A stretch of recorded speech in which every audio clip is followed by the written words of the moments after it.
estas enfermedades virales, que son, eh,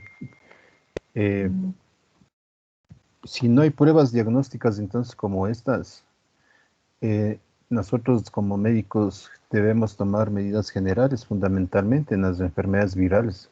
Y habíamos indicado aquí que una de las cosas que debemos indicar, dar indicaciones a los pacientes es sobre eh, signos de alarma, ¿no es cierto?, que están indicados en la guía también que les habíamos solicitado que estudien para determinar, ¿no es cierto?, si es un paciente con dengue, con o sin signos de alarma o dengue grave. Pues en el caso que yo presento aquí, entonces ustedes tienen prácticamente qué hacer con un paciente con dengue sin signos de alarma. ¿No es cierto? Que habíamos indicado eh, y que aquí ustedes tienen entonces, si uno hace una revisión de esa guía de la Organización Mundial de la Salud, que está con un buen soporte bibliográfico, eh, no hay signos de alarma en estos pacientes, no hay dolor abdominal intenso, no hay vómito, no hay sangrado de encías, no hay esplenomegalia, hepatomegalia, no hay alteración del estado de conciencia, no hay signos sistémicos de shock, nada de eso. Sí, el paciente tolera vía la rehidratación, porque como todo proceso febril, pues los pacientes se deshidratan. Ya, así no tenga pruebas de laboratorio, entonces sabemos que en la segunda fase, ¿no es cierto?, del dengue, luego de la febril, pues hay un periodo crítico, ¿no es cierto?, donde puede haber un aumento de la hemoconcentración hay hemoconcentración y disminución de plaquetas, ¿no es cierto? Y eso es importantísimo tomar en cuenta, es decir, en la primera semana, luego de los 2, 3 días de fiebre, hay que tomar en cuenta que estos pacientes pueden complicarse. Y para eso nada mejor entonces, como en toda enfermedad febril, incluida este coronavirus, les habíamos indicado en esa clase, reposo relativo en cama, ¿no es cierto? Es muy importante, líquidos, hidratación, ¿no es cierto? Que veremos con el grupo de trabajo cómo hacer, por ejemplo, sales de hidratación oral casera sin necesidad de acudir a las farmacias y calmar la malestar, ¿no es cierto? Con paracetamol, por ejemplo, que la guía nos dice hasta 4 gramos por día, es decir, 1 gramo cada 6 horas. Esto yo les aconsejaría que es empezar con 500 miligramos cada 6 horas y si el paciente requiere, un adulto, pues hasta 1 gramo, ¿no es cierto? En niños, la dosis de 50 miligramos por kilo. En estos pacientes, entonces, el hematocrito estable, etcétera, y hay que revisar, ¿no es cierto? Hay que hacer la supervisión, ¿no es cierto? De estos pacientes, ¿para qué? Para determinar si hay o no signos de alarma. Aquí están, si disminuye o no la fiebre, sí. Y recomendar, entonces, que en estos primeros días puede haber complicaciones, ¿de acuerdo? Esta es el tratamiento. Este es el abordaje integral, digamos así, ¿es cierto? No solamente, tiene fiebre, malestar, tome paracetamol, no. Es un cuadro, ¿no es cierto? Un proceso viral agudo en el que el paciente necesita reposo relativo, hidratación, evaluar signos de alarma y acetaminofén o paracetamol. ¿De acuerdo? Si tiene signos de alarma es otra cosa, pero no solamente signos de alarma como nos indica la guía. Aquí tienen ustedes entonces otros datos muy importantes que son, por ejemplo, si los pacientes tienen características de mayor vulnerabilidad. Por ejemplo, ¿quiénes? Los que tienen las embarazadas, los niños, los adultos mayores o comorbilidades, por ejemplo, tienen hipertensión, diabetes, enfermedades renales, etcétera, o también características sociales, por ejemplo, como el hecho de vivir solo, vivir lejos de un hospital. Hay que valorar también esto, ¿de acuerdo? ¿Para qué? Para si tiene, insistimos aquí ya, aquí dice con signos de alarma, ¿de acuerdo? En este caso, entonces, además, si no puede tolerar la vía oral, si vomita, por ejemplo, etcétera, es necesario hacer ¿qué? Hidratación intravenosa. ¿Con qué? Con solución salina o lactato Ringer, solución salina al 0,9%. ¿Por qué no administrar solamente dextrosa, por ejemplo? Alguien podría decir,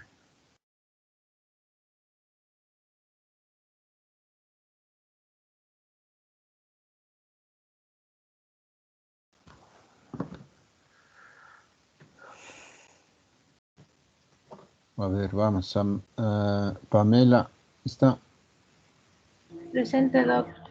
Ya, vamos. Entonces, viendo, si no participan, obligándoles a tomarles lista, incluso si están aquí.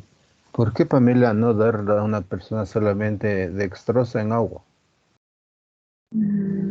Porque no podrían tolerar bien el tratamiento. No podrían tolerar bien el tratamiento. No, precisamente es. Melissa, ¿alguna otra idea? Sería porque necesitan hidratación con suero, con solución salina, ¿Por qué? porque por las ¿En qué hemorragias patología que debemos empezó. indicado ya cuando hablan de la raíz, o sea, del proceso de deshidratación? ¿Qué pasa? O sabiendo cuál es la composición del plasma, por ejemplo, en nuestra sangre, o cómo es incluso ustedes recién creo que física, algo así, química, ¿no? Y les indican de esto de los solutos, los solventes, etcétera. ¿Por qué, Andrés, no dar solo dextrosa en agua? ¿Qué pasaría si yo solo a un paciente le doy dextrosa en agua? Como tenía entendido, Doc, si a un paciente se le da dextrosa en agua, se puede presentar si no me equivoco, era una consolidación. ¿Consolidación de qué? Ajá, o sea, si con dextrosa, y por eso se le daba solución salina 9%. Consolidación, dice. Ajá, se puede acumular, creo que sería así, no Mm, tengo muy claro. no va por ahí. Cristian Flores. No es porque la destroza hace no, eso es con fármacos, precipitación. Mm, em, no, no sabría decir, doctor, porque no es bueno solo dextrosa. Acá igual cuando decimos sales de rehidratación oral, ¿no es cierto? Vamos a aprender a usar en el problema clínico con el grupo que le toque presentar. ¿Por qué no tomar solo, o sea, por qué no se debe, qué pasaría si yo solamente le doy agua y no le doy con solutos que se llama, con sal, con sodio y cloro, No, bicarbonato, Antonio González? sería porque hay una pérdida electrolítica por la deshidratación que causa. Entonces, ¿Está la hablando hidratación. quién? Antonio, Cristian Arteaga. Cristian, Sí. ¿por qué? Hay una pérdida de electrolitos. Entonces, se necesita una solución salina que tiene. ¿Qué eh, pasa si yo solo le transfundo, le doy dextrosa en agua? la dextrosa es glucosa, entonces no se le está Sí. dando todo lo que necesita. ¿Y qué pasaría fisiológicamente aquí en el pulmón, por ejemplo? Aquí, dos pulmones. Ujú. Si solo doy agua. Y, Edema. Hay un. ya, ¿qué pasa cuando con los solutos, ¿no es cierto? Yo transfundo solución salina, como dice aquí, o lactato, que también tiene, además de soluto, lactato también. O sea, fisiológicamente, ¿no es cierto? Y molecularmente, también físicamente, el soluto atrae el agua, ¿no es cierto? Si yo solo doy agua, yo voy a provocar, puede provocar edema pulmonar, por ejemplo, más grave el paciente. ¿Por qué? Porque el agua no se va a absorber, no, o sea, no tiene solutos que le permitan, por ejemplo, el soluto atrae el agua, ¿no es cierto? Si yo tomo solamente, si estoy con diarrea y solo tomo agua, pues esa agua sigue fluyendo y no se absorbe. Pero si yo tomo sal, con cloruro de sodio y agua, la sal, ¿no es cierto?, absorbe las células y tras de la sal va que el agua se absorbe, ¿no es cierto? ¿Sí me explico? Sí, doc. Sí, doc. Sí, no. Si usa dextrosa en agua, ustedes han escuchado o van a escuchar en la clínica que dicen más electrolitos. Sí, hay ampollas de sodio, cloro potasio, por ejemplo, sí, que hay que añadirle a esta dextrosa en agua. Claro que puede usar dextrosa en agua, pero tiene que añadir esto, porque si solo da agua, el problema es que va intravenoso, va a encharcar a los pacientes, o sea, va a producirles edema pulmonar, por ejemplo, y se agrava. Ojo, aquí, solución salina y lactato, ya. Estos pacientes, miren, aquí dice remitir para atención hospitalaria. Una de las cosas que enseñamos entonces, ¿qué hacer como médicos generales? Esto. Deben hacer, ya. Tiene signos de alarma, el paciente está complicado, tienen que remitir. Es otra forma de tratamiento, ¿no es cierto? Porque hay 4 escenarios en el tratamiento. Una, yo doy consejos e indicaciones. Trato con medidas no farmacológicas como es la rehidratación oral con sales de solución, sales de hidratación oral. Farmacológica, por ejemplo, uso paracetamol o remito. Ya, es otra forma de tomar decisiones para tratar a un paciente.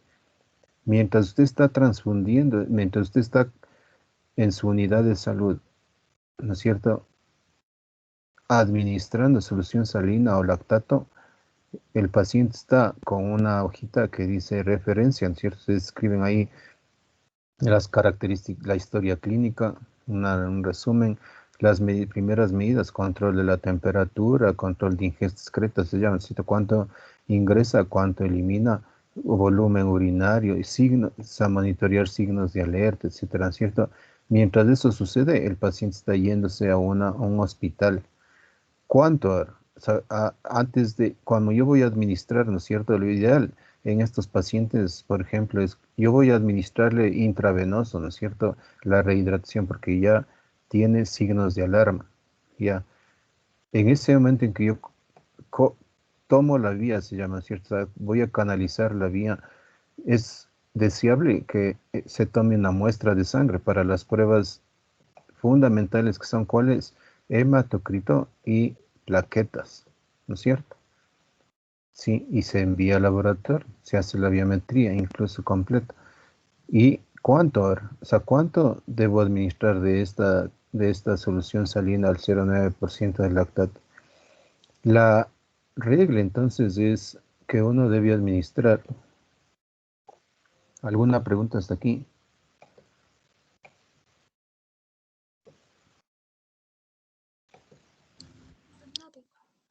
No, doc.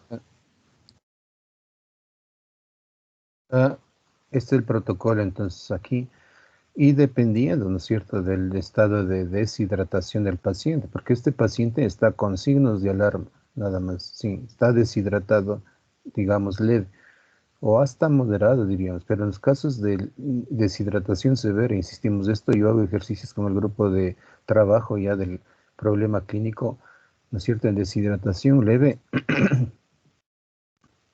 uno usa, ¿cuánto? De la lactato de deshidratación. Miren, aquí dice iniciar con 5 a 7 mililitros por kilo por hora en la primera hora hasta 2 horas.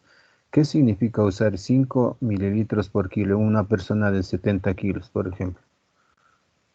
¿Cuánto? Si les ponemos en el examen 70 kilogramos,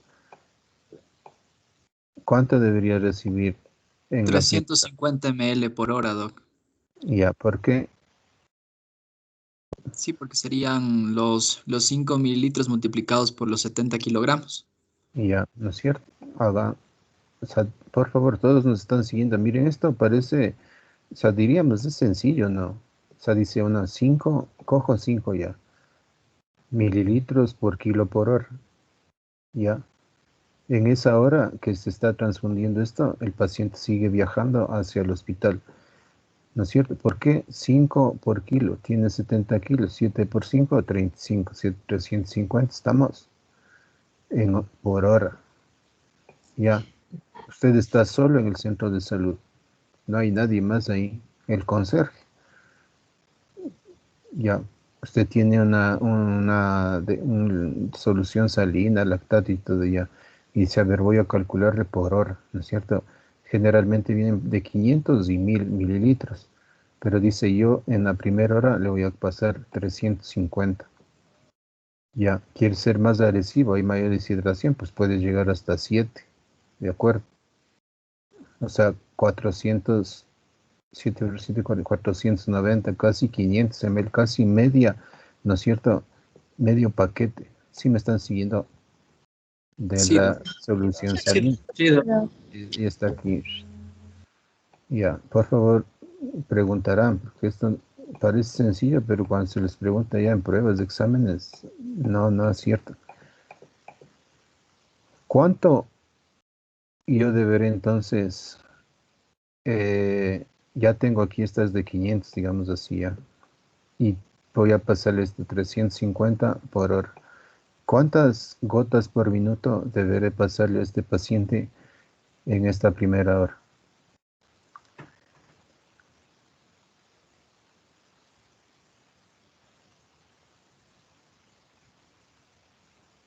sería Doc 20 por 350. O sea, 700. 220. Serían ¿Cómo, 7. cómo? O sea, se supone que Doc por cada ml, o sea, 20 gotas es un ml. Ya, Entonces son 350 ml. ya. Siga. En- entonces, si son 350 ml, sería dividido para 20. Por mililitro. ¿Por qué dividido? No, multiplicado por 20. Si Para saber el divido va a número. salir menos, pues hay que multiplicar. Si hay 20 gotas en cada mililitro, yo Sí. multiplico 350 por 20. ¿Cuánto es? 7000. 7000, ¿no es cierto? Sí. Por favor, los que los que no estén siguiendo esto, participen, pregunten. Ya, 7000, ¿qué? Gotas. Gotas. Gotas la hora, Doc. Gotas. Ya, por hora. Ya. ¿Qué debo hacer ahí entonces para calcular gotas por minuto? Dividir para 60. Dividir 7000 para 60. Ya, 7000 para 60.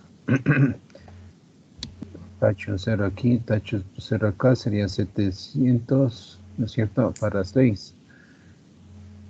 7 para 6 a 1. 10 para 6, ¿a cuánto? A uno igual, Doc. A Sería 1. 116, Doc. Gotas. Mira, mira, 116 gotas minuto. ¿Estamos? Si nos está Sí. siguiendo, Sí, Doc. Celeste.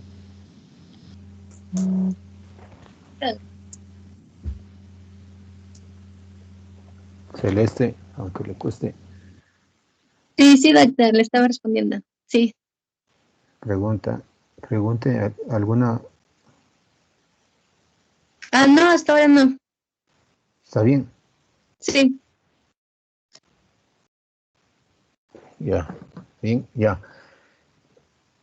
Y cuando regresen ustedes a los hospitales, preocúpense de estas rehidrataciones, porque cuando ustedes miran, o sea, dicen 116 gotas por minuto. ¿Qué quiere decir esto? Abra la llave, ¿no es cierto?, de este equipo de venoclisis y cuente 116 gotas por minuto y va a ver que el goteo, aquí se ve, ¿no es cierto?, en este espacio que caen las gotitas, ¿no es cierto?, se ve eso casi a chorro se llama. Eso significa, mire, 5 gotas, 5 mililitros, perdón, por kilo en la primera hora. Sí, evalúa y el paciente dice ya está mejorando, ya puede reduce, la regla es a la mitad, ya, pero digamos 3 gotas en las siguientes 2 a 4 horas. Sigue mejorando, reduzca a 2, sí, 5, 3, 2, ¿de acuerdo? Evaluando el estado de hidratación del paciente. Ya tolera la vía oral, pues manténgale con 2 gotas, con 2 mililitros por kilo por hora, perdón. Ya, pero eso ya aparece, ya está en el hospital, ¿no es cierto? Sí me siguen, ¿no es cierto? Y mejor el paciente, pues ya tolera la vía oral, etcétera, pues se va retirando estas cosas, se va hidratando al paciente. Imaginen si yo les digo, en el otro escenario que ustedes, que no tengo aquí, porque eso ya es dengue grave, pero ustedes lo pueden revisar y deben revisarlo, ¿no es cierto? Porque si ustedes son internos, están en o en la rural, en un hospital, por ejemplo, y les llega y ustedes miran a ese paciente ya en estado de shock, incluso ya no es 5 a 7, ya es de 10 a 20 mililitros por kilo por hora. Y eso, imagínense, significa abra a chorro, se llama, ya. Y eso va a fluir, ¿no es cierto? Y igual, de 10 a 20, de 5 a 7, y así se sigue la norma, ¿no es cierto? Si me están siguiendo, de 2 a 3, de 3 a 5, de 5 a 7, de 10 a 20, sí, en esa escala. Mirando que el estado de rehidratación de nuestros pacientes, ¿no es cierto?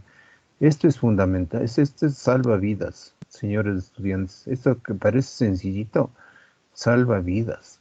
Desde acá, ¿no es cierto? Que les puse acá que vamos a aprender sales de rehidratación oral. Sí, ¿cuánto le doy a este paciente de agua, ¿no es cierto? A un adulto promedio 2 litros por día.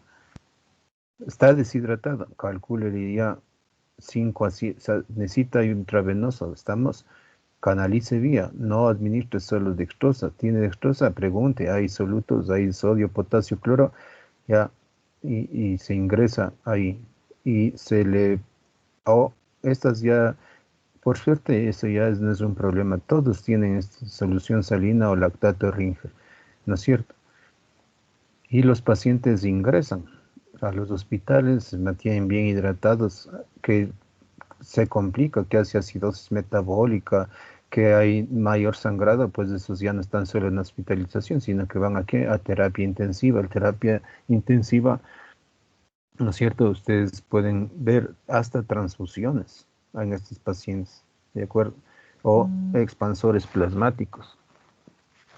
Pero ya manejo hospitalario, ¿cierto? Del clínico, sí, hasta que le llega esta pruebita del laboratorio que le dice, sí, mira, es dengue, y dengue grave, dengue complicado, ya, pero bien manejado, no deberían morirse estos pacientes, no debería tener casos graves, ¿de acuerdo? O mortalidad, porque si los médicos están con esta sospecha y están deshidratados, pues una buena hidratación salva vidas.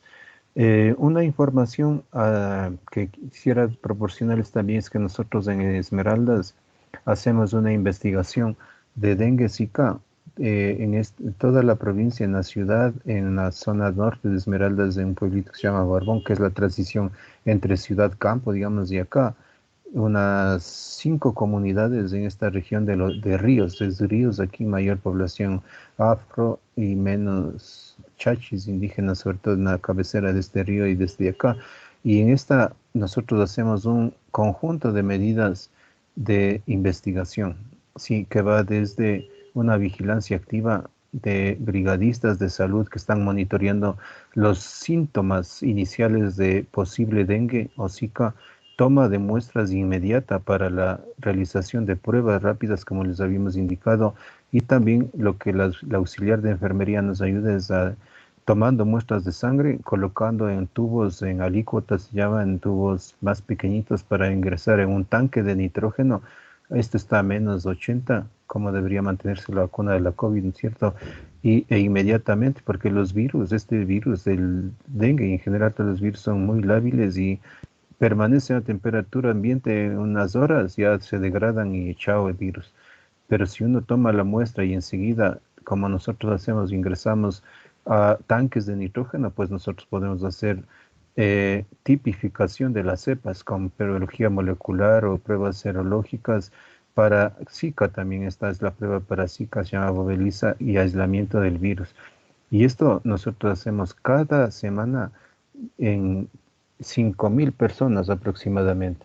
Tenemos otro estudio de movimiento social, sí, movimiento migratorio dentro de las comunidades o hacia afuera, porque esto, ¿no es cierto?, también es uno de los factores, porque El virus del dengue, ¿en quién está? En las personas. Si yo estoy infectado y me traslado a otra comunidad, pues yo estoy portando el dengue a otra comunidad. Hacemos un estudio de cohorte, se llama, de 1000 personas, a estas mismas 1000 personas.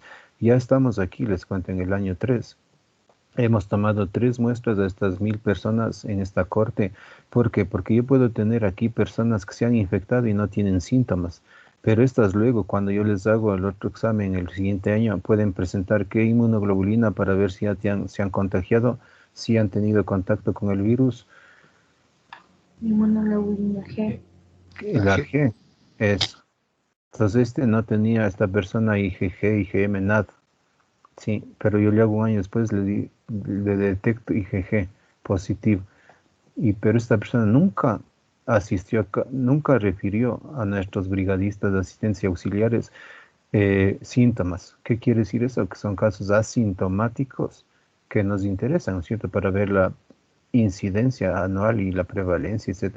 Hacemos estudio, miren, de mosquitos, sí, para saber la dinámica de transmisión, dónde están, cuáles son los criaderos, etcétera, dónde se localizan más. Hacemos un estudio etnográfico con 2 antropólogos, una mapeo de las comunidades con drones.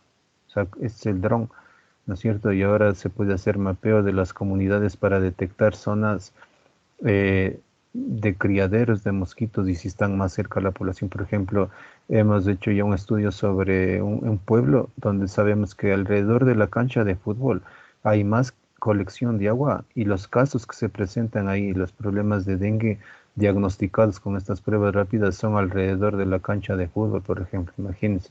También tenemos aparatos del clima que están monitoreando temperatura, pluviosidad, etcétera. 2 palabras sobre el Zika y el chikungunya. Este es una enfermedad también, es un arbovirus, ¿no es cierto?, transmitido por el mismo mosquito, el Aedes, pero no solamente por mosquitos, sino también por transfusiones o por vía sexual también. Ya se ha detectado y el problema sobre todo es en las mujeres embarazadas, pero no solamente, sino que también ya produce un síndrome neurológico. Aquí están nuestros brigadistas, miren, les contamos, están tomando ahí cada semana a todas las casas, hay un grupo de 12 casas por brigadista que están monitoreando a todas las personas su sintomatología. Les decía que el Zika, la sintomatología es muy parecida, sí. Lo que tal vez puede diferenciarle aquí es que esto de la conjuntivitis, sí, la inflamación de las conjuntivas, ¿no es cierto?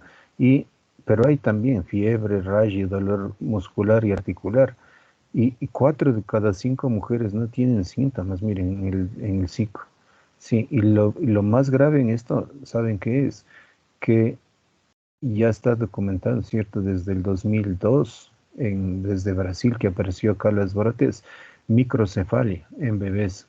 Sí, pero no solamente, sino también hay otros síndromes neurológicos como el síndrome de Guillain-Barré, o otras alteraciones con el seguimiento de estos niños. Si nacen sin microcefalia, o sea, nacen normales, pueden tener retraso en el crecimiento, retraso psicomotor, etcétera.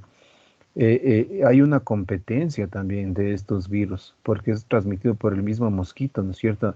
Entonces se ha visto que en unas épocas aumentan los casos de Zika, por ejemplo, en nuestro país. Aumentaron en 2018, 2019, y han disminuido tanto que son ahora reemplazados por el dengue, por el virus del dengue. Y esa competencia, nosotros estamos estudiando en ese proyecto en Esmeraldas, en relación al chikungunya igual. Por el mismo vector, este virus en cambio se caracteriza en la sintomatología por presentar gran dolor de las grandes articulaciones. Esto chikungunya viene de una lengua africana que significa doblado, y doblado por el dolor intenso que produce, miren, en las grandes articulaciones, y la consecuencia de este es la artritis crónica que puede dejar como secuela en estos pacientes. Las secuelas del dengue, nada, casi, no, ninguna de estas, ni neurológicas, ni articulares, ningún órgano se ve afectado crónicamente por el dengue. Puede darle recaída o reinfecciones, sí. Y hay un ciclo urbano y un ciclo silvestre igual, varios vectores, los principales, como ya saben ustedes, Aedes aegypti, el secundario Aedes albovictus en estos. Si uno quisiera diferenciar clínicamente entre los tres, dengue, chikungunya y zika, es muy difícil. Todas tienen malestar general, dolor muscular, articular, dolor de cabeza. Lo que tal vez podría diferenciar en el caso del dengue es la erupción cutánea. Sí, en el chikungunya, esto, de que la persona tiene un intenso dolor articular severo. Sí, este de aquí. Y en el Zika, esto de la conjuntivitis. Pero todas presentan esto del salpullido. Miren las manchas rojas de la piel, que también se le conoce como salpullido. Sí, es muy interesante entonces esto de clínicamente cómo poder diferenciar. Sí, sí, pero en general les contamos, es muy complicado. Todos los pacientes tienen esta sintomatología general, pero si usted encuentra personas que tienen un dolor articular muy intenso, podría estar diciendo que es chikungunya. Que hay pruebas rápidas también ya para este Zika y de chikungunya, sí, y se las puede hacer, ¿no? Para saber cuál es la prevalencia. O conjuntivitis en el caso del Zika, ¿de acuerdo? Entonces estas tres son las arbovirosis. Y aquí, y la sintomatología igual, si hay proceso de deshidratación, el manejo es igual. Ya. Preguntas en relación a esto, de lo que ustedes también hayan leído, para pasar al tema de la semana, que es la malaria. No. No, doc. Ya. No, doc. La malaria, en cambio, es un problema infeccioso agudo producido no por un virus, sino por un parásito, Plasmodium, ¿no es cierto? Diferentes tipos de Plasmodium producen malaria transmitidas por vectores, ¿no es cierto? Son aquí los anófeles. Y este entonces es un mosquito que tiene los criaderos en cualquier parte, ya no solo peridomiciliar, sino en la floresta, en las zonas de aledañas de las comunidades, etc. Puede producir entonces, el órgano más afectado aquí, el tejido, es el sanguíneo, ¿cierto? Los órganos, las células rojas, donde se albergan los parásitos que vamos a ver el ciclo, y produce una variedad de sintomatología también, desde casos leves hasta graves, dependiendo de varios factores, entre ellos el tipo de parásito, ¿sí? Que vamos a ver. En esta lámina, entonces, yo quisiera también decirles que no solamente depende de que hay personas portadoras de este plasmodium y hay mosquitos en las comunidades, sino que también el entorno, la ecología de la enfermedad esta tiene que ver mucho también entonces con esto de la presencia de criaderos, ¿no es cierto?, alrededor de la comunidad, en aguas estancadas, etcétera. Y la migración, la población con falta de infraestructura sanitaria, etcétera. Entonces son varios determinantes que determinan la presencia de casos de malaria. El objetivo en esta clase entonces es proveerles a ustedes de las herramientas necesarias para sospechar de que un paciente de esta enfermedad, ¿no es cierto?, en zonas tropicales y subtropicales,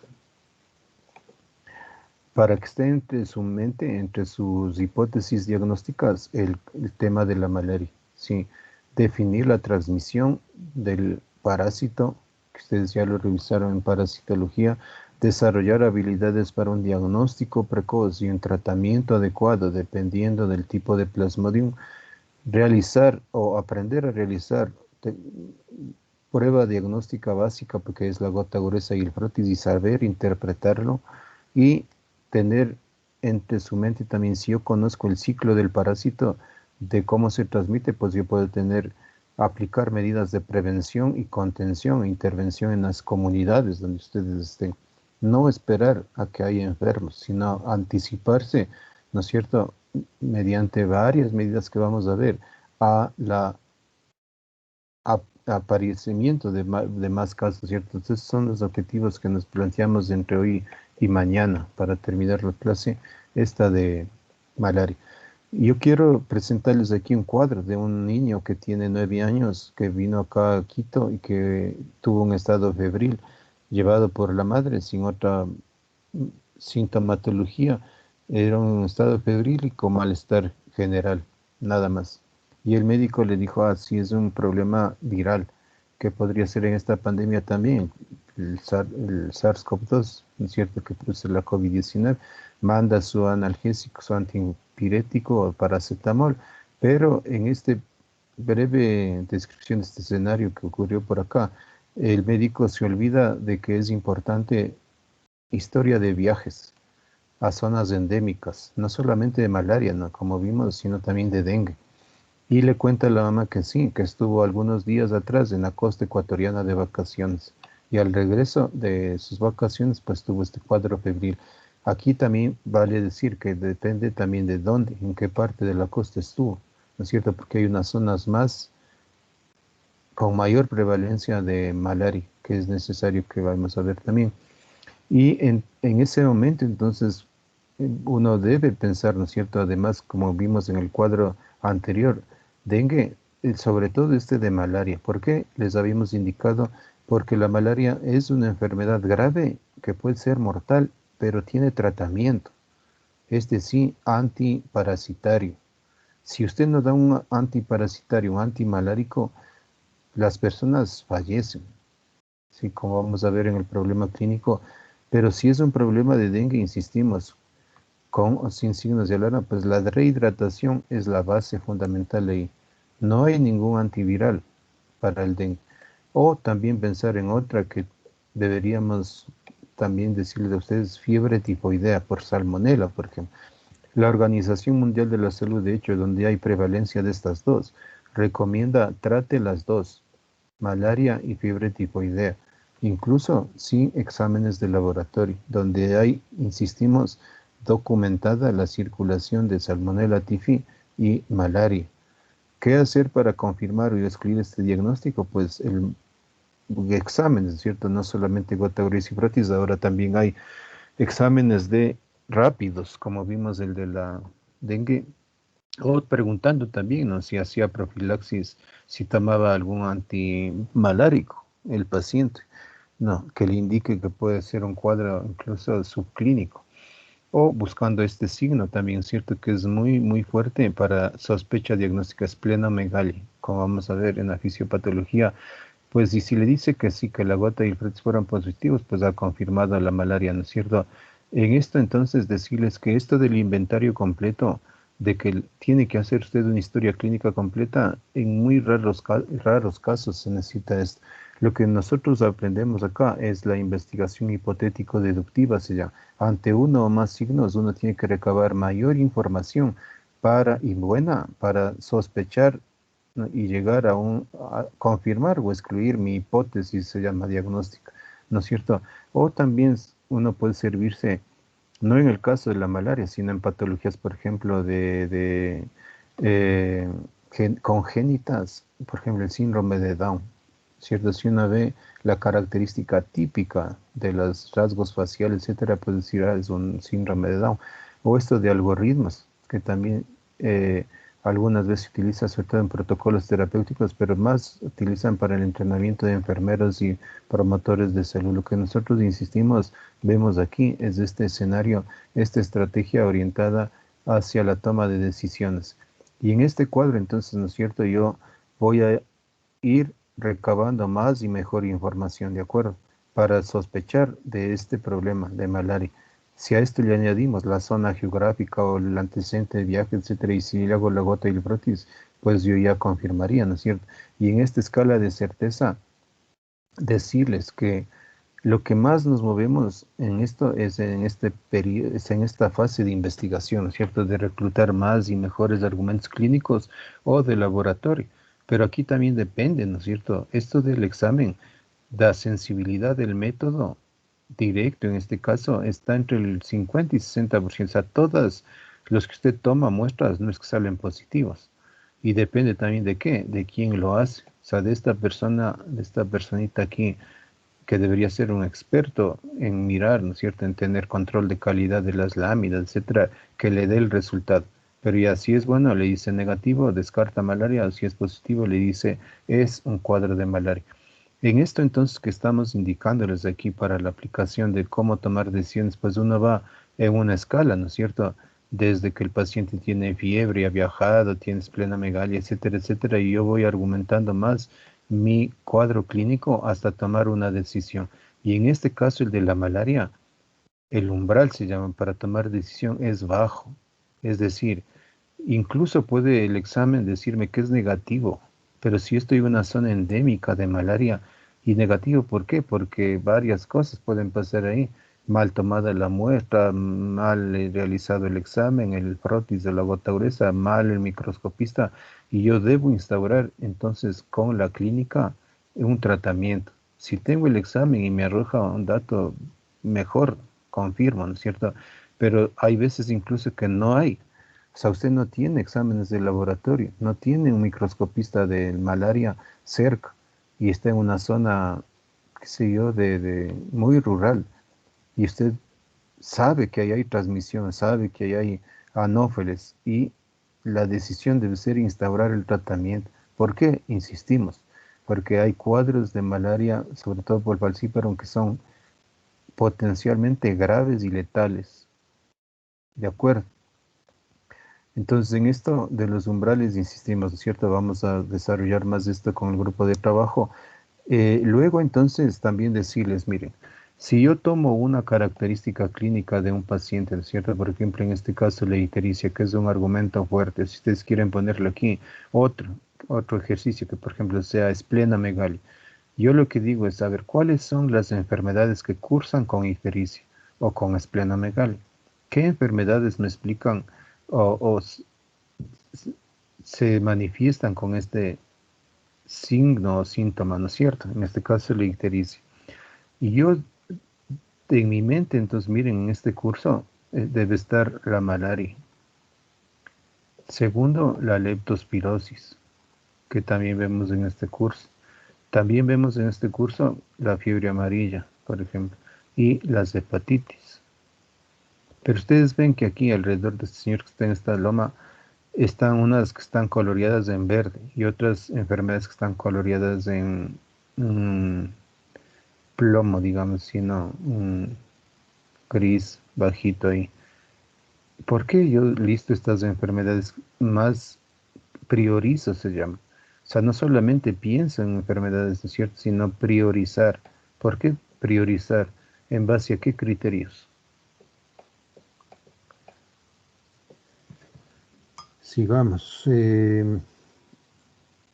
Estefanía.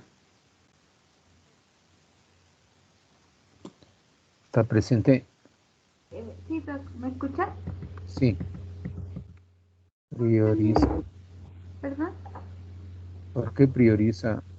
¿Por qué priorizar? O sea, ¿por qué decir, lo primero que yo voy a pensar es en esta lista de enfermedades, luego, segundo, yo voy a pensar en esta otra lista? La primera lista está aquí al interior, la segunda está afuera. ¿Por qué? ¿En base a qué? Tal vez porque existe es más probable de tener esos diagnósticos. No. Otra idea, Sebastián Parra, los mellizos. Desde Sí, Callao, Doc, diga. podría ser por la clínica del paciente. No, la clínica es la misma, tiene ictericia. No es ese, es Gabriela.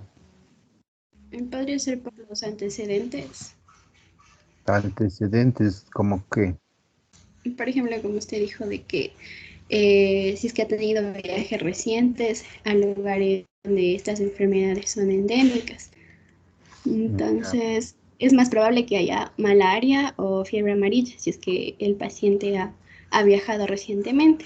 ya, Y, sí. ajá, David, otra idea. Por la gravedad, Doc, tal vez. Ya, debe estar mirando acá abajo, ¿no? Si están, lea, disculpe, David, lea lo que dice aquí. En el primer círculo, lea. En el primer círculo se encuentran las enfermedades graves y o tratables. En el segundo, las menos graves o sin tratamiento específico que pueden esperar hasta que se hayan excluido todas las del primer círculo. ¿No es cierto? Ustedes podrían decir, no, pero el cáncer es grave.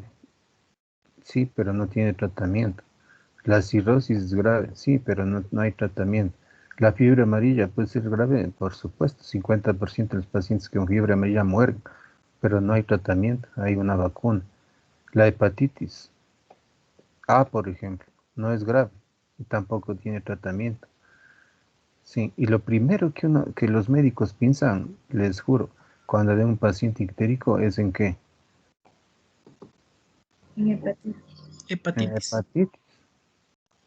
Como vamos a ver en el problema clínico que les tenemos, que para que trabajen un paciente que visita o está en una zona endémica, el médico, lo primerito que le dijo es, estando amarillo, ¿no? Hincha del Barcelona, que ha campeonado, por supuesto, este año pasado. Felicitaciones a los barcelonistas. ¿Usted es sí, barcelonista, David? No, Doc. No, ya. Digan nomás, yo soy liguista de a muerte, pero no voy a tomar represalias. Ay. Bueno, entonces, dijo es hepatitis. No, fue malaria por plasmodium falciparum. ¿Y saben qué pasa con ese pobre paciente después de 2 días muerto? Murió.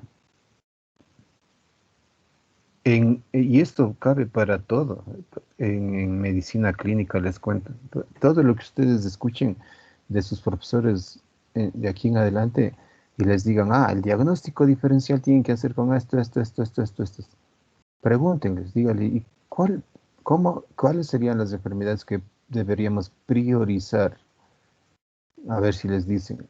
Y es sencillo. O sea, usted lee, no sabe qué es la pancreatitis, no sabe qué es la ascaridiasis, la colelitiasis, colecistitis.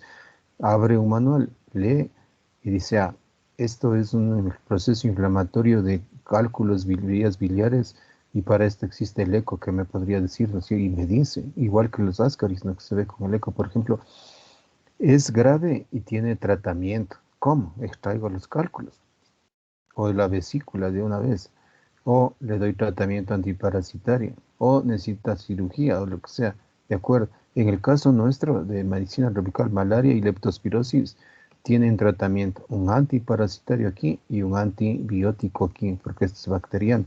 Estamos. Luego de que usted investigue estas, debe decir, pero entonces será hepatitis. Pero si luego decimos, ¿no es cierto? ¿Por qué? Porque estas pueden ser graves, insistimos, como la cirrosis, cáncer, pero no hay tratamiento. Entonces hay que investigar primero enfermedades graves y que tienen tratamiento. Si me expliqué en esta partecita. Sí, Doc. Entonces cuando ustedes leen textos o hacen el ejercicio en el cabeza, les sale, ¿no es cierto?, una lista de enfermedades. No le priorizan, sale una lista y lo que ustedes tienen que preguntarse es, de estas enfermedades, ¿cuáles tienen tratamiento? Y separan y le mandan a la primera opción. Las siguientes que no son virales, no tienen tratamiento, esperen para hacer el diagnóstico, ¿de acuerdo? Ya, esto fue una introducción, entonces también haremos este ejercicio en el cabeza. ¿Desde cuándo se conoce la malaria? De acuerdo a la historia, antes de Cristo, antes de nuestra era. Ya Hipócrates, no como tal, no, como malaria tal cual, pero ya indicios de que se sospechaba de esta enfermedad, porque él, miren, describe en esto, déme leyendo esa partecita, Pablo Alexander Rodríguez. Listo, Doc. Histórico. Los que beben agua estancada tienen siempre brazos grandes, rígidos y duros, estómagos delgados y calientes. Mientras sus hombros, clavículas y caras están demacrados, lo cierto es que su carne se disuelve para alimentar el vaso. Hipócrates también relacionó la fiebre a la época del año y al lugar donde vivían los pacientes. Esto procede de Aires, Aguas y Lugares de Hipócrates de 460 a.C. a 377 a.C. Miren, los procesos de esplenomegalia. Sí, está palpando aquí el hígado, ¿no? Porque también puede haber, ¿qué? Hepatomegalia, ¿de acuerdo? Es vasos grandes acá. Sí, clavículas, hombros, estómagos calientes, delgados, fiebre, procesos o sea, de anemia, ¿no es cierto? ¿Por qué? Por la ruptura del glóbulo rojo. No sabían que era malaria, que era un parásito, no. Describían, mire, y no solamente la clínica, sino la epidemiología, la época del año y dónde vive. Ya. Usted tiene que preocuparse no solo del paciente, o sea, de examinarle, de hacerle un buen interrogatorio, sino también su entorno, ¿ya? Y aquí para decirles simplemente, ¿no es cierto?, esto del agua estancada, ¿de dónde viene el término malaria? Malaria.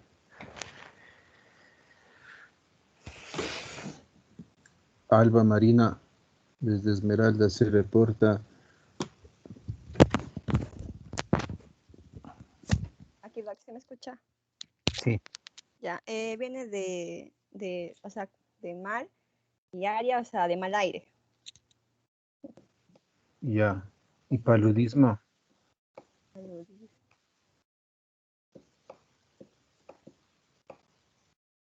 Sí, seguro.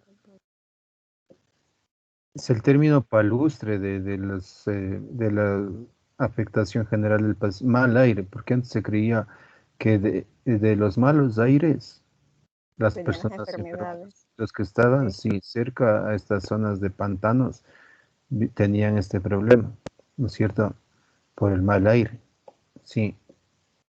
¿Y cuántos se enferman? Ahora ya son más 270 millones, pero ha ido en general en esta casuística de cuántos se enferman, no, variando entre 220, 250, 270 millones, en algunos países menos, como ustedes pueden ver aquí en esta de presentación, esta gráfica de ¿dónde habría más malaria? De acuerdo a esto, Kevin.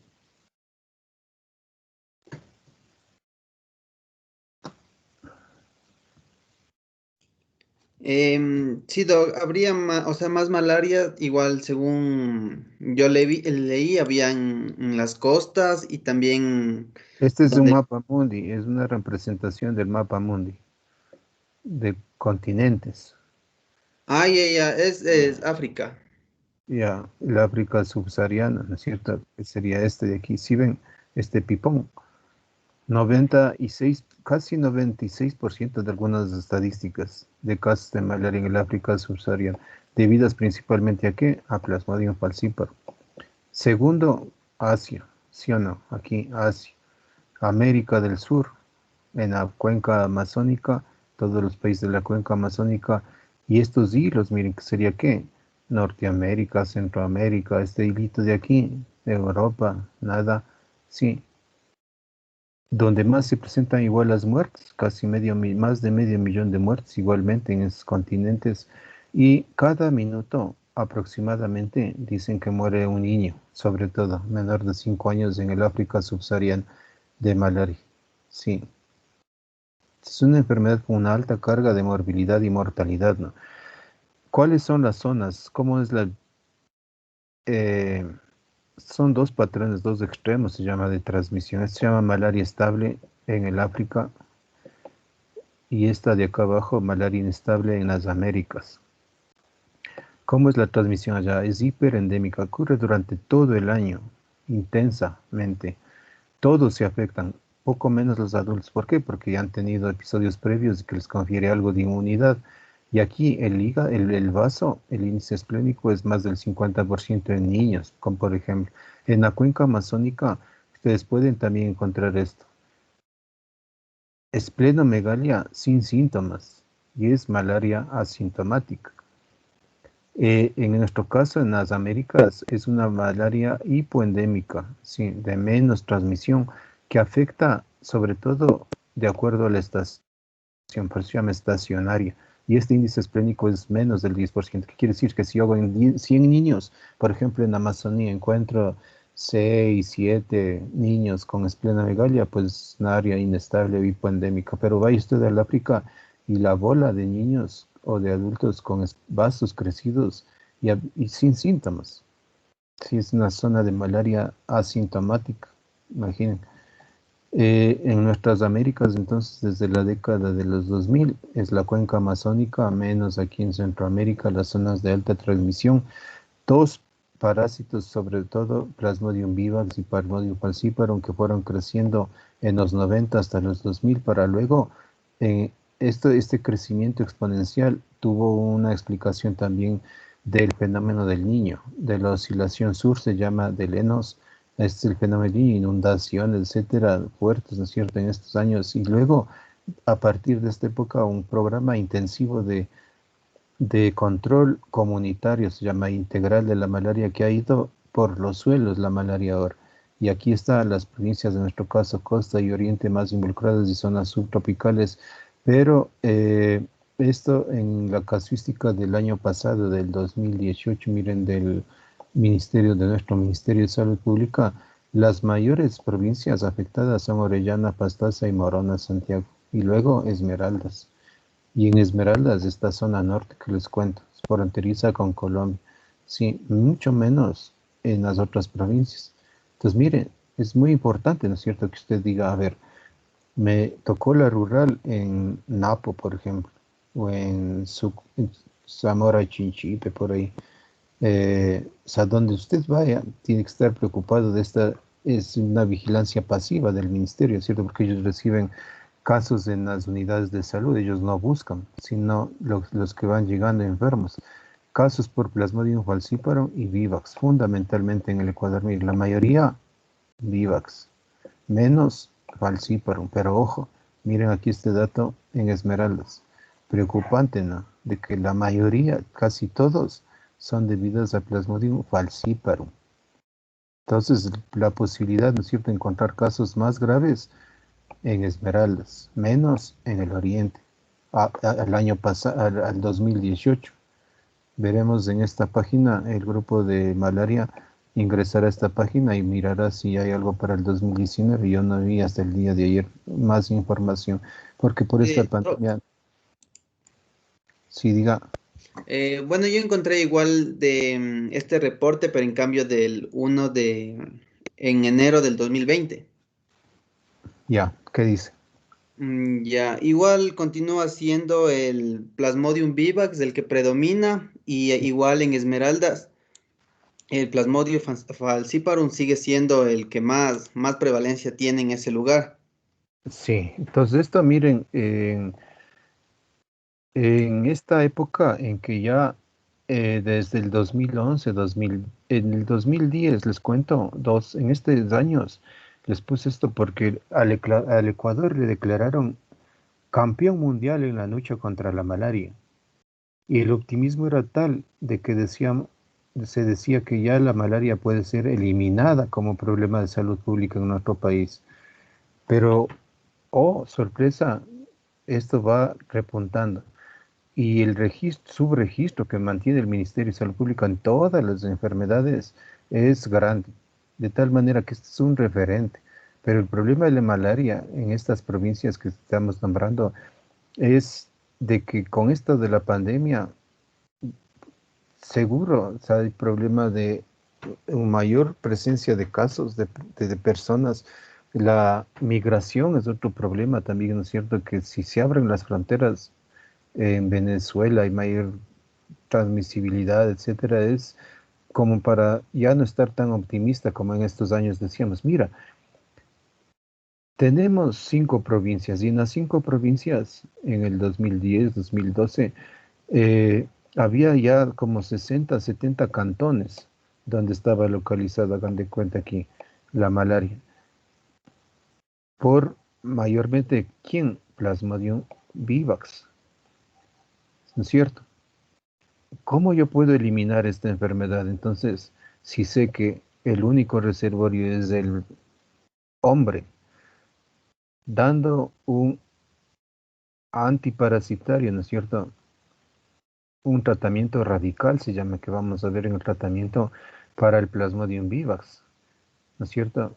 Que es no solamente afectar las formas sanguíneas, sino también las formas hepáticas, porque ahí permanecen los rinozoides, ¿no es cierto? Los que pueden producir recidivas, recaídas y reaparecer. Entonces yo puedo en un cantón, ¿no es cierto? Aquí en Pastaza, decir, a ver, hago un censo, todos los que dan positivos a la lámina o lo que sea, tratamiento radical, cloroquina, primaquina. No, hay posibilidad de dar primaquina a toda la población que es, qué sé yo, 100, 200 personas adultas, sí, vamos, y le damos, ¿no es cierto? Y radicamos así, digamos, el reservor.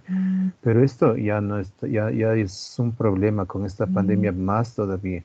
Y aquí, miren, en el 2019 todavía se reportan 258 casos en las mismas provincias, Morona, Pastaza, Orellana, Esmeraldas, Carchi. Carchi es la parte limítrofe aquí con Englit, eso que ya está con Esmeraldas, ¿no es cierto? Entonces, ojo, Alba Marina con su provincia. Hay Plasmodium falciparum. ¿Usted ha escuchado esto por allá? Sí, doc. Por lo general, cuando las personas se enferman, lo que más diagnostican es malaria y tifoidea aquí. O sea, a veces me cuenta que no les dan exámenes, solo con la clínica les mandan de una el tratamiento. Sí, ha escuchado de malaria. Sí, Ahí, doc, no se me sí. escuchó. Ojo, miren, los reportes está para Plasmodium falciparum. Sí. Y es un problema, entonces, el repunte últimamente de la malaria. Ya. Miren, ahí está la zona norte de Esmeraldas, esa fotito que les muestro ahí, es donde trabajamos con un proyecto de dengue Zika. Vamos a hacer un intermedio, les voy a tomar una prueba sobre el parásito. Necesito que saquen una hojita, abran sus cámaras, todos.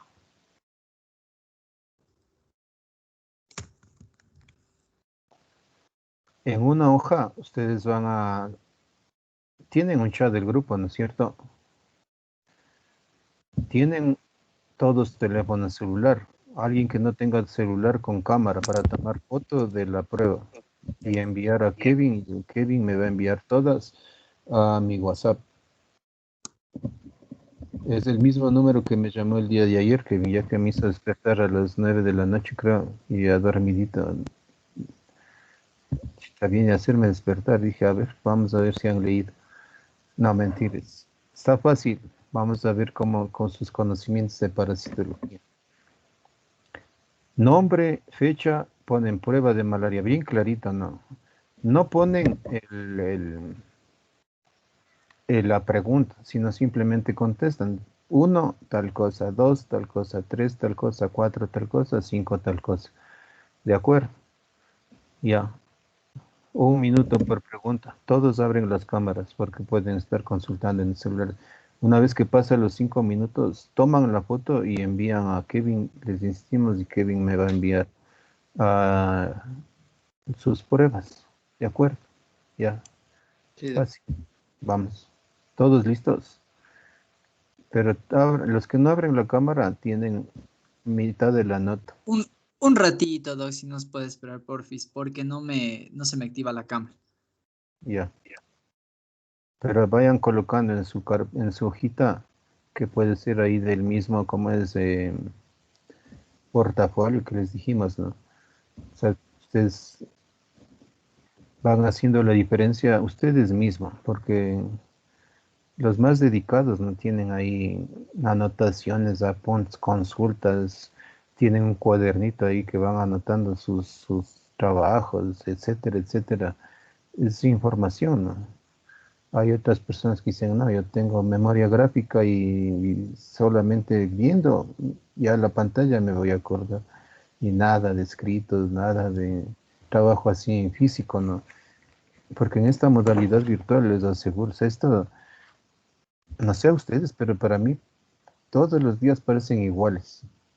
Sentarme aquí atrás de esta pantalla, mirar ahí algún grupo de personas y discutir los temas, pero no hay eso, ¿no es cierto? El problema es ese, dicen los psicólogos y psiquiatras, que usted no tiene contacto, o sea, con personas y va disminuyendo incluso la memoria, ¿sí sabían? O sea, todo es, o sea, es mismo, la misma monotonía, es diferente, ¿no? Que usted tome el bus, vaya leyendo en el bus, se caiga, eh, salte ahí del bus, le vea al profesor, le pregunte en el pasillo, le hablen, conversen, ¿sí o no? Dicen, ah, esto me dijo en tal parte incluso. Bueno, ya, vamos a, ahí tienen entonces su prueba. ¿Sí está mirando? Sí, Doc. Ya, yo les voy a ver por este otro. Ahí. 5 preguntas. 1, 2, 3, 4, 5. Un dibujo, una palabra, otra palabra en la tercera, 2 palabras en la cuarta y una palabra en la quinta. Ya. Solo respuestas. 1, tal cosa. 2, tal cosa. Sí. Su nombre para la foto, para saber quién es.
Doctor, ¿le mandamos a usted o al presidente?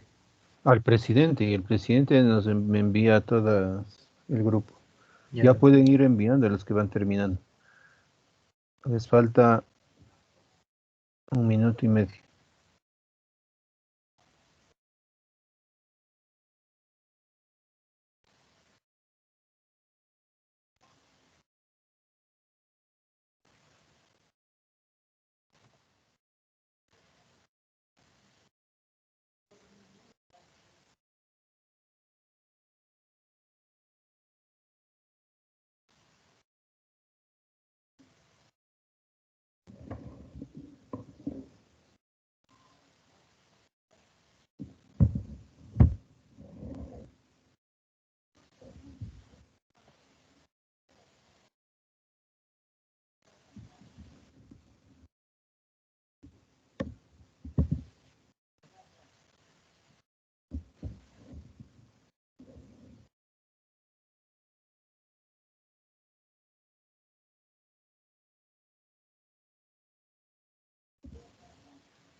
Ya, envíen.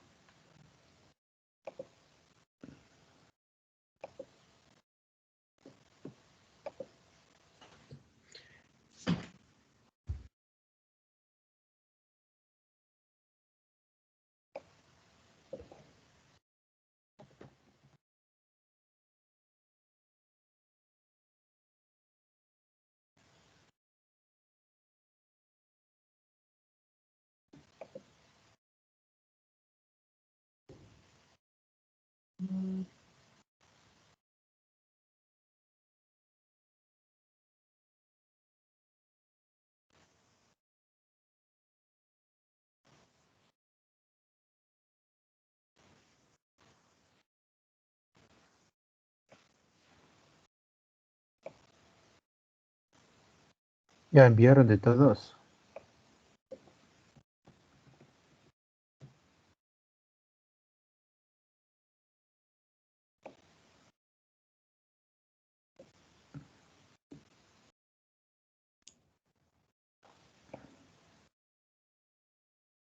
Doc, le voy a hacer un archivo para darle como un documento PDF a las imágenes para que no tengan múltiples imágenes o le mando más Ya enviaron así todos. todas. Es que ya vamos a dar las respuestas.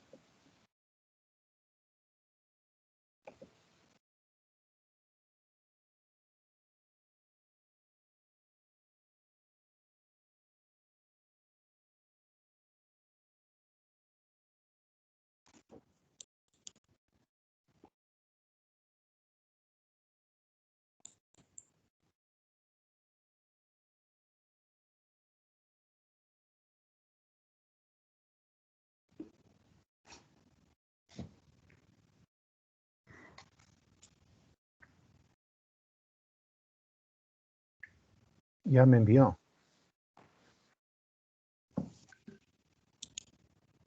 Sí, Doc, ya se está enviando. Como son algunas imágenes, entonces por eso se está demorando.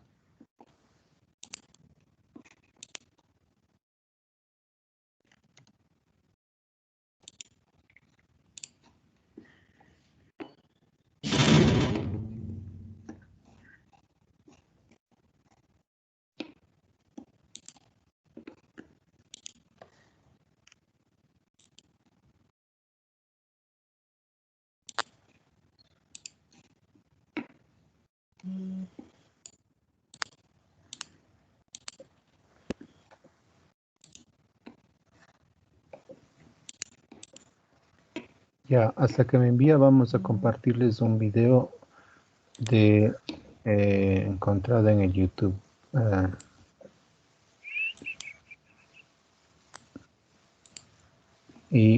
Uno puede buscar también videos. Vamos a hacerles este ejercicio en sitios como la Organización Mundial de la Salud, la Organización Panamericana, los CDC de Atlanta, muy buenos. O sea, videos que también pueden los grupos de trabajo incluir. Y de hecho vamos a hacerles que incluyan para que sea más animado esto. Me avisan si se escucha. The malaria parasite is an ancient organism. Sí. It has been with us Sí, since Doc. before we were human. ¿Se escucha? Sí, Doc. Famous Sí, victims sí. include Alexander the Great, Genghis Khan, and George Washington.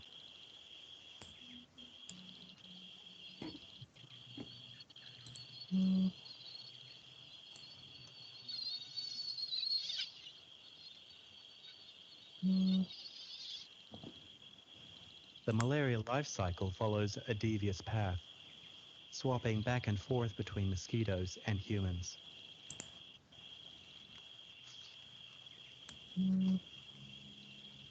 This mosquito is infected with the malaria parasite. Because she is pregnant, she has become hungry for human blood.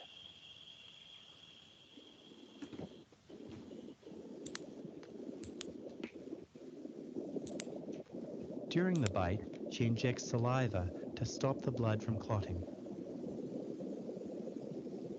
Her infected saliva also carries the malaria parasite. The parasite rides the bloodstream like a network of roads, seeking its first target. the core of your body's blood filter system, the liver.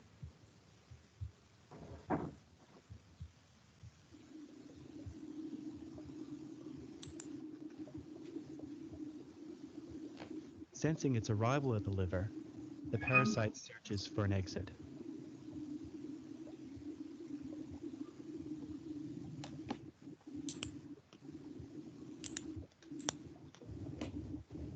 A sentinel Kupffer cell is the entry point to liver tissue. Leaving the blood, the parasite infects a liver cell, killing one or more other cells on its way.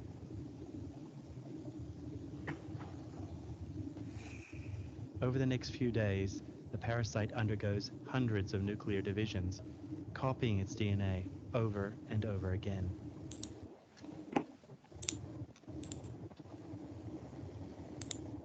A single infected liver cell can create thousands of new parasites.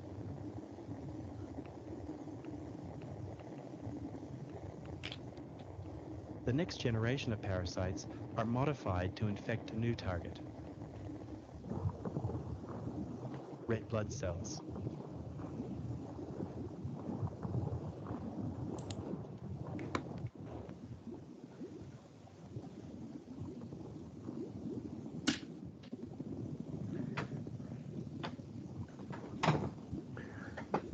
Inside a red blood cell, the parasite can hide from the body's immune system.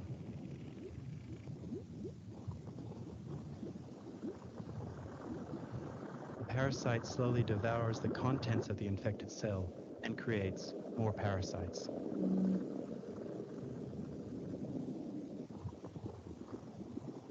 The infected cell becomes sticky and grips onto blood vessel walls.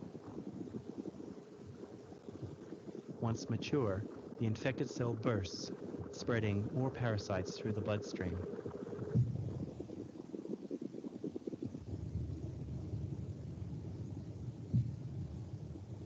Malaria victims suffer fever, loss of blood, convulsions, brain damage, and coma. Countless millions have been killed by it. Most people who die from the disease are pregnant women and children under the age of 5.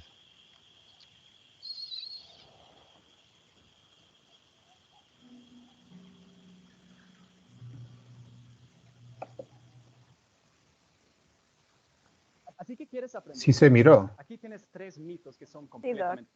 Sí, Doc. Ya, miren, aquí está la segunda parte, dice. Son videos didácticos, educativos, que los grupos de trabajo les solicito, por ejemplo, en este caso de la malaria. Este me parece muy bueno. El día de ayer presenté otro. Mosquitoes are usually Y el vegetarian, problema aquí que preferring ustedes to tienen, ¿no drink es cierto?, es que nectar, está en fruit inglés. juices, and honeydew. Pero con una lectura, los que pueden Only traducir a ahí pregnant tienen una mosquito will aplicación bite aquí, ¿no? De humans, poder aquí seeking nutrients from el blood to texto, nourish her pues developing ayuda eggs. bastante estos videos educativos que puede ser material complementario para sus trabajos grupales. ¿Estamos? If she drinks blood from Sí. someone Yo quiero parar aquí. Disculpe, Kevin, yo no sé por qué ustedes siguen enviando. Si solamente hay que hacer un forward. Cuando envían fotos, solamente se hace un forward y ya se envía. infected with malaria,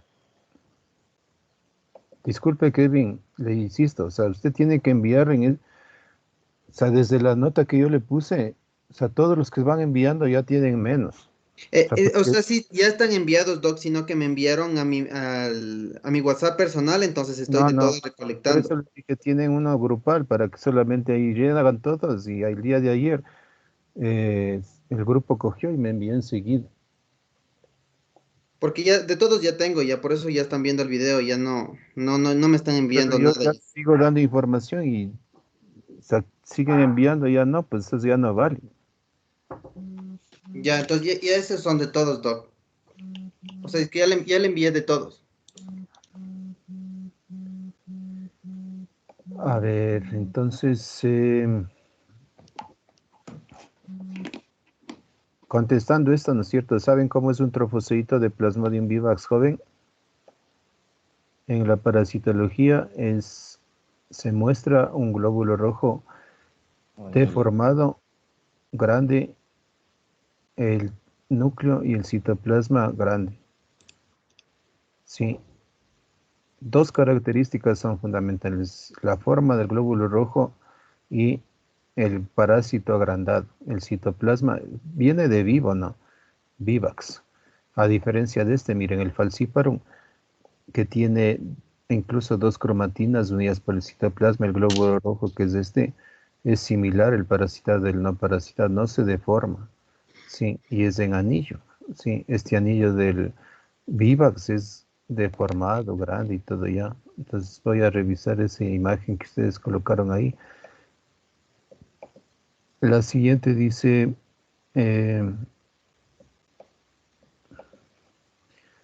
¿cuál es la forma infectante del parásito del Plasmodium species? Se llama esto, SPP. La forma infectante es, ¿cuál? El esporozoide. Sporozoitos.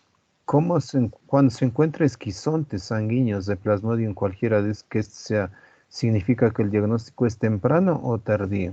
De Tardío. acuerdo al ciclo, Tardío. el ciclo del parásito es tardío. Aquí.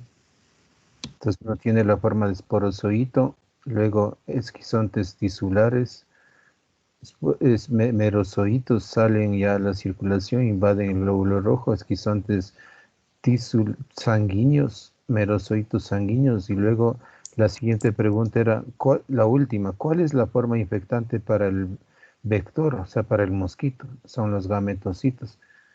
Por eso la importancia de un diagnóstico temprano y tratamiento oportuno, que vamos a ver el día de mañana. Y la otra, ¿cuál era? Doc, una pregunta. ¿No sería tardío el gametocito? Por eso Porque tardío. previo a él es el No, esquizonte. no. Igual el esquizonte y el más tardío todavía, él es el merozoito. En tiempo, aquí. Entonces, una vez que hay esquizontes sanguíneos, el diagnóstico es tardío, tardísimo. Y esto no decirles en días, sino en horas incluso, o en días, ya 48, 72 horas, que usted no hace un diagnóstico y espera 2, 3, 4, 5 días a que evolucione esto y encuentra ya esquizontes. Usted tiene que preguntarse, ¿y el paciente está vivo todavía o ya no? Peor, gametocitos. O sea, la pregunta aquí es, ¿encuentro esquizontes o peor gametocitos? El diagnóstico es tardío. O sea, se demoran mucho en realizar el diagnóstico en zonas tropicales. Ya, Doc, gracias. ¿Cuál es el tipo de plasmodium que causa transmisión zoonótica? Ya no hay solamente 4 plasmodium, sino el Plasmodium knowlesi en el sureste asiático, identificado como una zoonosis, es decir, transmisión de animales, macacos o primates no humanos al hombre. ¿Cuál es la forma del parásito que infecta al mosquito? Los gametocitos. Esa fue para saber si ustedes vienen leyendo la parasitología básica, ¿no es cierto? Miren, en esta parte yo comuniqué el día de ayer al señor representante de que cada semana ustedes tienen un tema de discusión. Sí, esta semana es malaria, la próxima es enfermedad de Chagas y así. Y de acuerdo al cronograma les habíamos indicado para la parasitología, se espera que ustedes revisen la parasitología que estudiaron. ¿Ya? Y lo básico que yo estoy anotando aquí es de estas cosas. Pero también estamos indicándoles, por ejemplo, en cada tema, yo les estoy enviando información adicional en el aula virtual. Les he colocado ahí documentos de la Organización Mundial de la Salud de cada tema, o sea, de dengue, malaria, Chagas, sí. Entonces, yo puedo en las siguientes pruebas o sea, decir, bueno, prueba del documento que está en el aula virtual, del tema de la cátedra o de la parasitología del Trypanosoma cruzi, por ejemplo, ¿de acuerdo? Entonces, suponemos que ustedes vamos a ir enviando ya trabajos individuales en el aula virtual.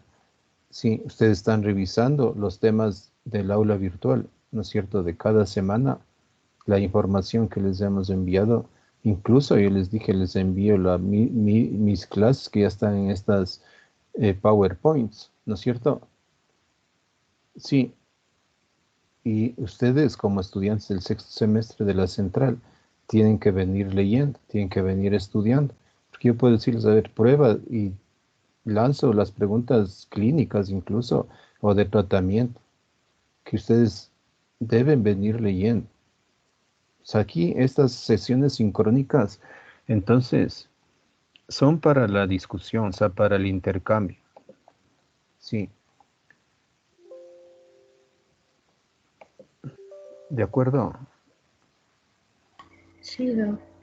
O sea, sí, miren, porque si no, esto va a ser muy triste y deprimente. O sea, peor cuando apagan las cámaras y el micrófono y uno está aquí batiéndose con esta cosa y no hay el intercambio de ustedes. O sea, no, estas sesiones sincrónicas no son, sino en la técnica de esta educación virtual, ¿saben qué es? 40 minutos máximo de exposición del profesor y el resto es intercambio con los estudiantes. ¿De qué? De la información que yo les he enviado, que se les envía a preparar, a trabajar, a estudiar, ¿de acuerdo? A resolver preguntas de ustedes. Si han leído otras cosas, qué mejor. Sí, e intercambiamos. Porque si no, les insisto, esto en la forma presencial de clase, ¿cómo se llama? Dicen los profesores, mi clase magistral. ¿Se han escuchado? Dicen, mi clase magistral. O sea, qué buen profesor que es, qué bestia, cómo sabe. O sea, cómo explica, cómo dibuja, cómo presenta, cómo ejemplifica, etcétera. Pero si ustedes se ponen a pensar y a ver, el profesor es el que está aprendiendo más, porque el resto del alumnado está escuchando y mirándole. Y al final, claro, hasta pueden aplaudirle, ¿no? Y bueno, pero eso para conferencias, en simposios, en congresos, etcétera. Pero para clases de pregrado, como ustedes están en formación, lo deseable en la forma presencial, imagínense, es que el profesor sea un interlocutor para que al alumno le haga participar mucho más todavía en esto de las sesiones de esta educación virtual, ¿no es cierto? Porque si no, les aseguro, o sea, aquí quien más está recordando, memorizando, etcétera, y buscando información soy yo. O sea, yo soy, sí, pero yo también quiero aprender de ustedes. Si tienen errores, pues yo los voy corrigiendo, pero de los errores también se aprende, y más todavía, ¿no es cierto? Errando se aprende más en la vida, sí. Entonces, y les invito a eso, ¿no es cierto? Porque esto de tener este tiempo sincrónico, se llama en esta parte, es fundamentalmente para eso. Yo doy información básica, esencial, y el resto es pura discusión. Si el resto es para que ustedes pregunten, saquen el texto que se les ha enviado, digan, mire, pero aquí dice tal cosa, ¿cómo es esto? O, yo leí tal parte, o yo me informé de otra fuente, lo que sea, ¿de acuerdo? Sí, la segunda hora, digamos así, porque si no, les aseguro, o sea, vamos a estar en un monólogo y va a ser súper, súper aburrido para ustedes y para mí. Y yo quisiera decirles, yo lo que quiero hacer más bien es un interlocutor válido, ¿no es cierto? Una tutor de que orientarles hacia cómo aprender medicina, o sea, estos temas de medicina tropical, pero también cómo ustedes pueden seguir aprendiendo, ¿de acuerdo? Y para eso mañana abriré el programa este de informático, revisaremos la primera tarea que quiero ya enviarles y ver cómo ustedes están trabajando, que ustedes también me digan, ¿no? O sea, mire, sexto semestre yo sé que es un semestre súper cargado, sí. O sea, yo sé que es una... No sé hasta qué horas tienen clase ustedes de aquí en adelante, hasta las 8 o 9 de la noche. Entonces imagínense el pobre de ustedes, sentados ahí tras de su escritorio, hoy 6 horas, 7 horas. No, pues. Y escucha información ahí, no sé de pronto cómo serán los profesores ustedes, pero yo soy así, o sea, yo quiero interactuar con ustedes, ¿ya? que ustedes le saquen el mayor provecho posible a esto, ya, que se lleven algo sustancioso, algo que les sirva luego, sí, porque imagínense, yo tranquilamente pudiera grabar las clases, a la clase, digamos así, magistral, entre comillas, y yo ya tengo grabadas del semestre anterior, y colocarles ahí, decir, a ver, clase de malaria, vamos ahí, hora y media ahí escuchando un montón de información, pero no se trata de eso aquí, ¿de acuerdo? Entonces, y mientras más participen, los que más participan, más aprenden, les aseguro, más preguntan, más investigan, más aprenden, sí, ya. Y siendo ya 20 para las 2, yo les dejo, porque mañana tenemos la segunda hora. Y desde la segunda hora yo iré a un resumen de la parasitología y entro de lleno a la clínica y al tratamiento, fundamentalmente, ¿de acuerdo? Para este tema de la malaria, que les sirva a ustedes, insisto, información verificada, contextualizada, actualizada, en lo posible, lo más que se pueda ya. Y eso sería. Entonces les dejo para que descansen un poquito antes de su siguiente. Sí. Es que, o sea, yo había estudiado malaria de Botero, entonces, o sea, en el Plasmodium vivax, el trofozoito joven era como, sí, era un anillo no deformado, sino un anillo como bien formadito, según yo Sí, recuerdo, pero entonces, no ya, sé. pero grande, ¿no? Y el glóbulo rojo deformado. Ah, hay láminas también, ¿no? Pero sí está, o sea, no era como el trofozoito deformado, sino bien formado el anillo, o sea, el trofozoito joven. Pero el tamaño es mayor que el del falciparum, le cuento. Ajá, es más grande, sí, sí, sí. Sí, el del falciparum, usted claro, puede hacerle un puntito y un anillo, y el glóbulo rojo igual que el resto, ¿no es cierto? Pero si usted mira el Vivax, de ahí viene el nombre, vivo, o sea, es vivo, deforma el glóbulo rojo, es muy grande, ¿sabes? Pseudópodos y todo, y es grandote, o sea, se le ve ahí en esto, ¿no es cierto? Ya, por tamaños no nos vamos a hacer problema, pero vamos a ver qué han dibujado, ya. Sí, y eso me gustaría, que ustedes leen del Botero, etcétera, también aporten información, ¿no? Sobre datos relevantes de estos temas, etcétera. De los otros preguntas, no sé si tienen alguna el Botero ya habla del Naulesi, que es una zoonosis, ¿o no? En parasitología les hablaron habla de los nombres. en parasitología, pero les cuento, en parasitología hasta ahora, hasta el semestre pasado, los estudiantes venían y no sabían que había ya una Naulesi. Es una zoonosis desde 2010, reportada en Europa, de una transmisión asiática. Y hay que estar atentos a eso, por ejemplo. Sí, ya no es solamente los 4. De las otras formas, ya pues no es el ciclo de transmisión y veremos esto que es muy importante al abordar el tratamiento. O sea, al abordar esto de qué le doy, si es Vivax o Falciparum, porque es muy importante, ¿no? Sobre todo si en nuestro caso, con los datos epidemiológicos, como digo, mayor transmisión de Vivax, ¿no es cierto? Sí, sí, seguro. Entonces, si usted no da un tratamiento radical para el Vivax, que es afectar las formas sanguíneas y tisulares, usted puede dejar ahí pacientes portadores que luego hacen recaídas recidivas y sigue el ciclo de transmisión, ¿sí o no? Pues esa es la importancia ya aplicada a esta parte clínica, digamos, ¿no es cierto? ¿Y por qué importante de los gametocitos, por ejemplo?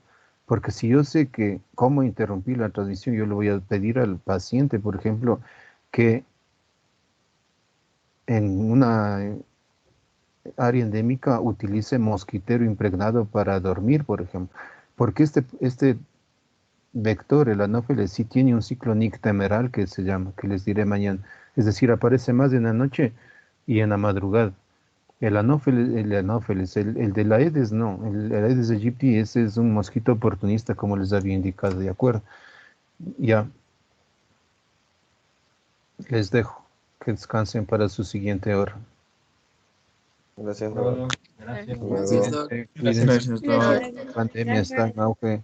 No hay camas UCI, no hay hospitalización ya en Quito. Es mentira lo que dice el ministerio.